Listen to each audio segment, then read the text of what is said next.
जब श्रीनगर के हजरत बल दरगाह से प्रोफेट मोहम्मद का एक सेक्रेड बाल चोरी हुआ, तो इसके प्रोटेस्ट में कैलकाटा के हिंदुओं को मारा गया। जैसे ही जिन्ना ने डायरेक्ट एक्शन डे का कॉल किया, तो बंगाल के कैलकाटा में हिंदुओं को टारगेट बनाते हुए उन्हें सरेआम मार दिया जाता है। ममता बनर्जी की सरकार में जब पश्चिम बंगाल के कलियाचक इलाके से एक मैसिव रैली निकाली जाती है, जिसमें हिंदू परिवारों को टारगेट करते हुए उनके घर जला दिए गए और महिलाओं के साथ मास रेप किया गया, लेकिन इन सबके बावजूद ममता बनर्जी ने इसे कम्युनल रायोट्स मानने से ही मना कर दिया। कश्मीर फाइल्स, केरला स्टोरी, उदयपुर या बंगाल फाइल जैसी फिल्में सिर्फ एक प्रोपोगेंडा है।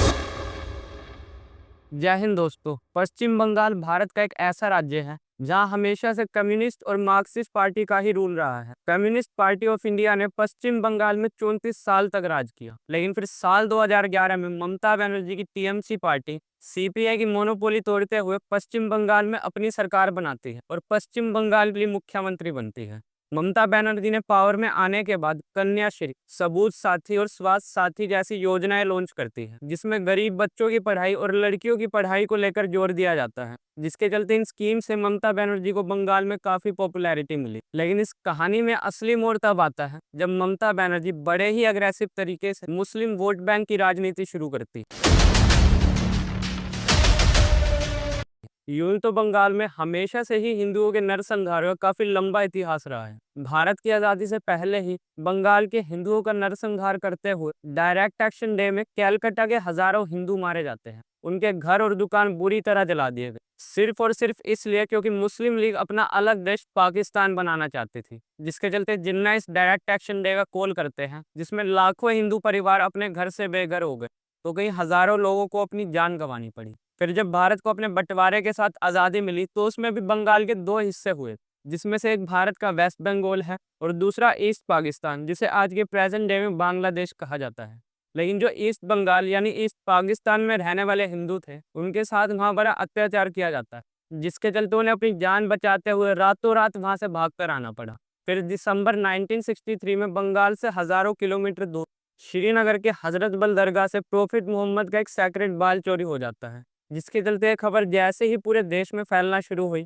तो देश भर के मुसलमान इससे काफी गुस्सा होते हैं और जगह जगह प्रोटेस्ट होने लगते हैं। लेकिन इसका सबसे ज्यादा इम्पैक्ट कैलकाटा में देखने को मिला, क्योंकि इस पर्टिकुलर इंसिडेंट की वजह से ईस्ट पाकिस्तान के मुसलमानों में भी काफी गुस्सा था, जिसके चलते वो वहाँ के हिंदू माइनॉरिटीज को टारगेट बनाते हुए उनकी हत्या करना शुरू करते हैं और हजारों महिलाओं का रेप किया जाता है, जिस वजह से ईस्ट पाकिस्तान में रहने वाले हिंदुओं को रातों रात अपना घर बार और जमीन छोड़ भारत के पश्चिम बंगाल में आना पड़ा, जहां आकर उन्होंने दूसरे लोगों को अपने साथ हुए अत्याचार के बारे में बताया। तो इससे कैलकाटा के हिंदू भी भड़क जाते हैं और जनवरी 1964 में कैलकाटा में सांप्रदायिक दंगे शुरू हो जाते हैं। लेकिन हजरत बल दरगाह से जो सैक्रेड बाल चोरी हुआ था, उसके आरोपी कोई हिंदू नहीं बल्कि अब्दुल रहीम सहित दो कश्मीरी मुसलमान ही होते हैं, जिसका भुगतान हिंदुओं को अपना खून बहाकर करना पड़ा, जिसमें उनकी कोई गलती ही नहीं थी। अब इसी मुद्दे पर विवेक अग्निहोत्री की फिल्म बंगाल फाइल्स रिलीज होने वाली है, जिसमें कश्मीर फाइल्स की तरह बंगाल में होने वाले हिंदुओं के नरसंहार के ऊपर यह फिल्म बनाई गई है, ताकि पूरे देश को उस खौफनाक और दर्दनाक इतिहास के बारे में बताया जा सके,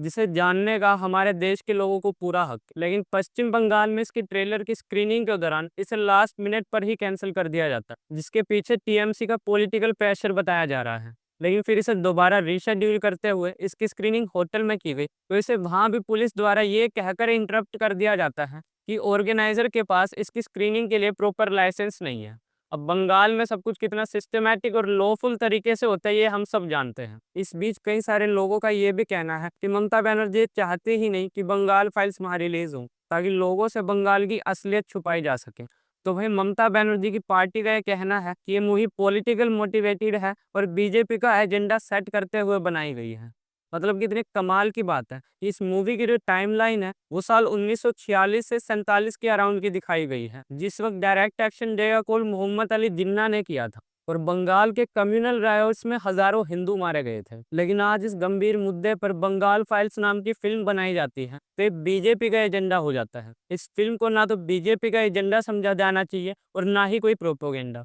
बल्कि इस फिल्म के सारे फैक्ट्स को क्रॉस चेक करते हुए इसे एक डॉक्यूमेंट्री की तरह देखा जाना चाहिए, ताकि भारत के लोगों को पश्चिम बंगाल के दर्द भरे इतिहास के बारे में पता चल सके। और इतिहास के बारे में जानना इसमें कुछ गलत नहीं है। लेकिन पश्चिम बंगाल में इस फिल्म को इसलिए रोका जा रहा है क्योंकि वहां शायद देश के कानून से ज्यादा ममता बनर्जी का अपना कानून चलता है। तभी तो पश्चिम बंगाल के नलियाखली गांव में जब लूटपाट के दौरान एक इमाम की हत्या कर दी जाती है तो इस पर भी हिंदुओं को ही दोषी मानते हुए उनके 200 से ज्यादा घर जला दिए गए, उनके साथ मारपीट की गई और कई सारी हिंदू महिलाओं के साथ बदसलूक किया गया, जिसका अंदाजा पुलिस प्रशासन को पहले से ही था कि इस इमाम की हत्या के बाद इस गांव में सांप्रदायिक दंगे हो सकते हैं। लेकिन इसके बावजूद भी इन गांव वालों को कोई सुरक्षा नहीं दी गई। फिर साल 2016 में कलियाचक के मलाड डिस्ट्रिक्ट में मुस्लिम लीग द्वारा एक मैसिव रैली निकाली जाती है, जिसमें रैली के नाम पर हिंदू मेजोरिटी इलाकों को टारगेट बनाया जाता है और उनके घर और दुकान पूरी तरह लूट लिए गए। यहाँ तक कि वहाँ के पुलिस स्टेशन में भी आग लगा दी गई। ये जो पूरा इंसिडेंट हुआ था, इसे देखकर ऐसा लग रहा था कि मानो इसे पहले से ही कई हफ्तों की प्लानिंग के बाद जाकर अंजाम दिया गया हो। लेकिन इतना कुछ होने के बावजूद भी ममता बनर्जी ने इसे कम्युनल वायलेंस बोलने से साफ इनकार कर दिया ताकि उनका वोट बैंक खराब ना हो।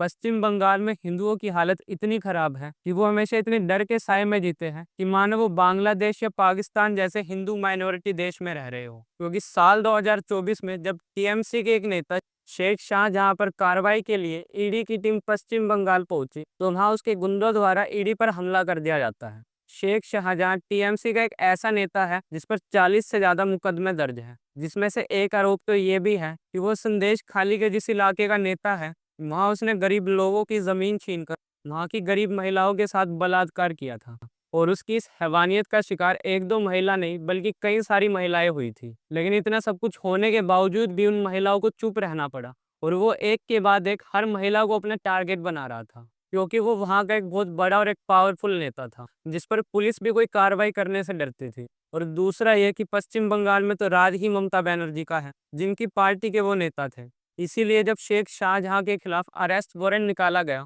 तो उसे कई दिनों तक बंगाल की पुलिस ढूंढ ही नहीं पाई, जबकि वो संदेश खाली में ही छुपकर बैठा हुआ था, जहां से उसे ढूंढ कर लाना पुलिस के लिए कोई बहुत बड़ी बात नहीं होनी चाहिए थी। लेकिन जब उसे पकड़कर कोर्ट में पेश किया गया तो वो इतनी अकड़ के साथ चलकर आया कि मानो उसे अरेस्ट नहीं बल्कि अवार्ड देने के लिए बुलाया गया हो, जो कि साफ साफ ये दर्शाता है कि पश्चिम बंगाल में लॉ एंड ऑर्डर और हमारे देश के संविधान की क्या हैसियत है। इसे अब ममता बनर्जी की तानाशाही नहीं तो और क्या कहेंगे, क्योंकि जब साल 2025 में वक्फ बिल पास किया गया तो ममता बनर्जी ने अपने वोट बैंक को देखते हुए इसे पश्चिम बंगाल में लागू करने से ही मना कर दिया और वहां के मुसलमानों द्वारा इसके खिलाफ एक मैसिव प्रोटेस्ट निकाला जाता है, जिसमें पश्चिम बंगाल के मुर्शिदाबाद में सबसे ज्यादा दंगे देखने को मिले। मुर्शिदाबाद में लगभग 400 हिंदू परिवारों के घर जलाते हुए उन्हें जान से मारने की कोशिश की गई और इस हमले में जिन भी लोगों को टारगेट किया गया था वो 100% सभी हिंदू थे, जिन्हें सिर्फ और सिर्फ अपने हिंदू होने पर टारगेट किया गया था। और सबसे ज्यादा हैरानी की बात यह है कि जिस मुर्शिदाबाद में दंगे हुए वहां से पुलिस स्टेशन की दूरी सिर्फ 300 मीटर की थी, यानी पुलिस स्टेशन तक उन हिंदू परिवारों की चीखें तो जरूर गई होगी, लेकिन इसके बावजूद वहां उन्हें कोई पुलिस बचाने नहीं आती, जिसके चलते उन सभी हिंदू परिवारों को अपनी जान बचाते हुए रातों रात अपना घर छोड़कर भागना पड़ा। और उनके मन में इतना डर बैठ गया कि वो अपने घर वापस ही नहीं जाना चाहते थे। उनकी मांग थी कि जब तक सेंट्रल गवर्नमेंट द्वारा वहां बीएसएफ की तैनाती नहीं की जाती तब तक वो अपने घर नहीं जाएंगे। अब आप इस बात से अंदाजा लगा सकते हैं कि पश्चिम बंगाल में हिंदुओं की क्या हालत है कि उन्हें अपनी सुरक्षा के लिए बीएसएफ को तैनात करने की रिक्वेस्ट करनी पड़ रही है, जिसका काम बॉर्डर की सिक्योरिटी करना है। कश्मीरी पंडित से लेकर केरला के लव जिहाद तक, कन्हैया लाल के मर्डर से लेकर बंगाल के लाखों हिंदुओं तक, हमेशा इनकी आवाज दबाने की कोशिश की गई है ताकि इसे पूरे देश से छुपाया जा सके। लेकिन जब भी इन मुद्दों पर कोई फिल्म बनाई जाती है तो सीधा इसे फेक या सांप्रदायिक बताते हुए इसे डिफेम करने की कोशिश की जाती है ताकि ये फिल्में ज्यादा चल ना सके। अभी हाल ही में जो कन्हैया लाल के मर्डर पर बेस्ड उदयपुर फाइल्स रिलीज हुई थी